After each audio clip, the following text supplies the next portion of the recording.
Említettem, hogy a BMW-n diplomáztál. Mikor kerültél kapcsolatba a repülés világával? Ez egy érdekes kérdés, mert én így megszülettem, és ugyan tudott ébredtem, így 2 évesen én kitaláltam, hogy én repülni akarok valamilyen módon, vagy legalábbis a tűz közelbe lenni. A családban senki sem repülős, úgyhogy nekem ezt csak így láttam, hogy repülő, és így, na nekem ez kell. Én 2013 óta repülök, aktívan mindenféle repülőeszközzel, repülőgéppel, légballon kivételével, azt az egyet még nem csináltam.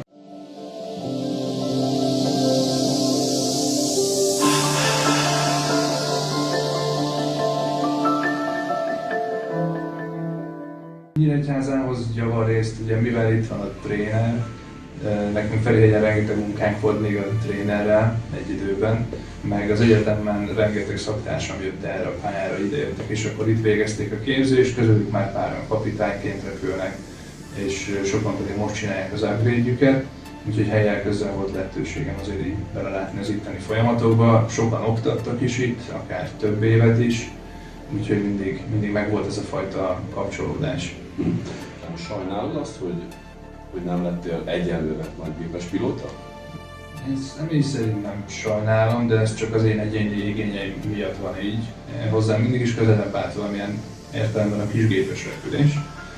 Na meg maga az életút, amit mondjuk egy ilyen nagygépes kereskedelmi pilóta élete maga elé vetít, meg az adott lehetőségek, azok ezt eléggé meghatározzák, hogy kinek milyen lehetősége van ebben a szakmában, főleg a karrier elején elhelyezkedni.